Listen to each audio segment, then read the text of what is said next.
Hello नमस्कार किसान भाइयों, आप सभी का स्वागत है हमारे चैनल फार्मर्स ग्रोथ पर। तो किसान भाइयों, आज हम इस वीडियो में गेहूं की कटाई के बाद मक्का की खेती कैसे करें, अर्थात खरीफ में मक्का की खेती कैसे करें, इसके बारे में जानेंगे। तो किसान भाइयों, मक्का की खेती रबी और खरीफ दोनों ही सीजनों में एक जैसी विधि से ही की जाती है, इसलिए पैदावार घट जाती है। क्योंकि जब हम मक्का की बुवाई करते हैं तब बुवाई के समय या बुवाई से पहले अच्छी दवाई और खादों का प्रयोग नहीं कर पाते। इससे हमारी फसल में कई प्रकार के रोग लग जाते हैं और पैदावार घट जाती है, अच्छा उत्पादन नहीं हो पाता है। तो किसान भाइयों, आज हम बात करेंगे कौन सी वैरायटी लगाएं और बुवाई के समय हमें कौन कौन सी दवाइयाँ और खादों का प्रयोग करना चाहिए, कौन सी कीटनाशक का प्रयोग करना चाहिए। तो आज हम बात करेंगे 5 वैरायटियों के बारे में भी। तो इन वैरायटियों की पैदावार और बीज की मात्रा का कितना प्रयोग करना है, कितना उचित रहता है, इस सभी जानकारी को इस वीडियो के माध्यम से जानेंगे। तो इसमें हम यह भी जानेंगे कि इन वैरायटियों में कौन कौन से रोग लगते हैं। तो ये सभी प्रकार की जानकारी के लिए बने रहिए हमारे साथ अंत तक। तो और चैनल को सब्सक्राइब जरूर कर लीजिए, जिससे हमारे अगले वीडियो की नोटिफिकेशन आपको सबसे पहले मिल पाए और आप जानकारी प्राप्त कर पाएँ।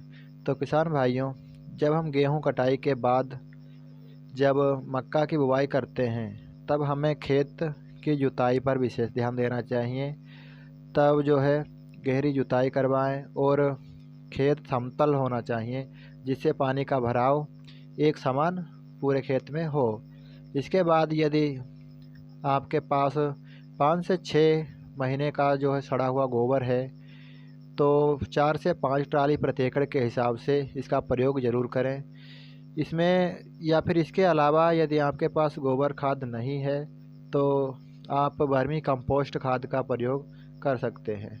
इसका प्रयोग करने से खेत में सभी प्रकार के तत्वों की कमी पूरी हो जाती है। और जब बुवाई करते हैं तब बीज की गहराई है 2 से 3 इंच गहरा होना चाहिए बीज। और क्योंकि उस समय गर्मी अधिक होती है और ऊपर की परत जल्दी सूख जाती है। जब बुवाई करें तब मक्का की सभी ऐसी खादों का प्रयोग करना चाहिए जिसमें नाइट्रोजन हो, फास्फोरस, पोटास, ये तीनों तत्व हों।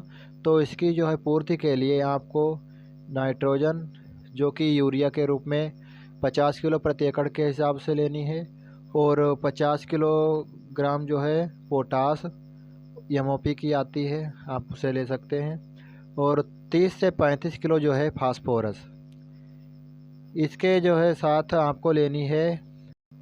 इसके साथ आपको ऐड करना है एक कीटनाशक को, जो कि बहुत ही ज़रूरी है और महत्वपूर्ण है। तो इसका प्रयोग ज़रूर करें। इसका फ़ायदा ये रहता है कि जब हमारी फसल जमने लगती है, शुरू में ही कई प्रकार के रोग लग जाते हैं, कीट लग जाते हैं, वो नहीं लगते हैं और लंबे समय तक हमारी फसल रोगों से मुक्त रहती है।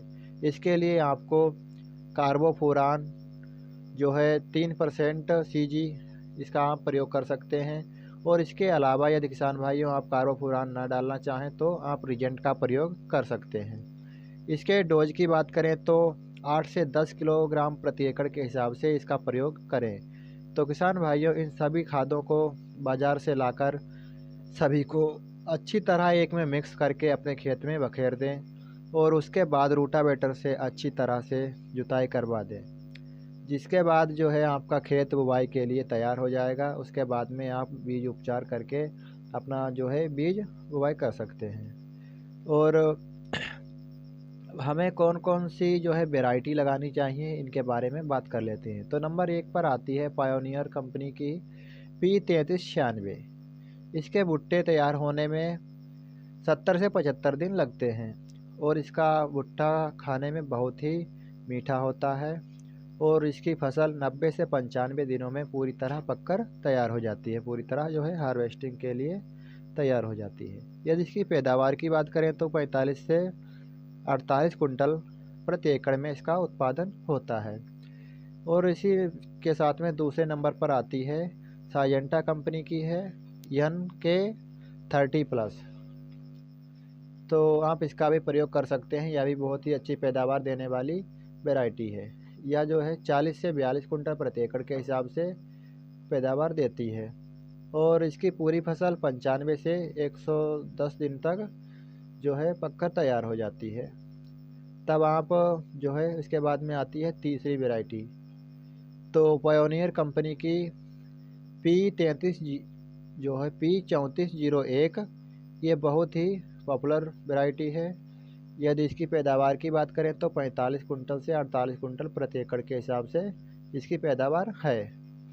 और अब आती है चौथे नंबर पर डेकाल्ब की कंपनी जो है बहुत ही अच्छी कंपनी है और बीज अच्छे आते हैं इसके। तो डेकाल्ब की है DKC 9126। ये वैरायटी बहुत ही अच्छी पैदावार देती है। इसकी हार्वेस्टिंग 80 दिनों में हो जाती है और पूरी फसल 110 दिनों में तैयार हो जाती है। यदि किसान भाइयों इसकी पैदावार की बात करें तो यह 45 कुंटल प्रति एकड़ के हिसाब से पैदावार देती है। तो किसान भाइयों, आप इन सभी बातों से किसी भी जो है वैरायटी का प्रयोग कर सकते हैं। जितनी भी मैंने बताई हैं आपको 3-4, इनमें से आप किसी का भी प्रयोग कर सकते हैं। सभी अच्छी वैरायटी हैं और अच्छी पैदावार देने वाली हैं। और इसके साथ में आपको अच्छी पैदावार लेने के लिए कुछ सावधानियों का जो है ध्यान रखना चाहिए। पहला तो पानी का विशेष ध्यान रखना है।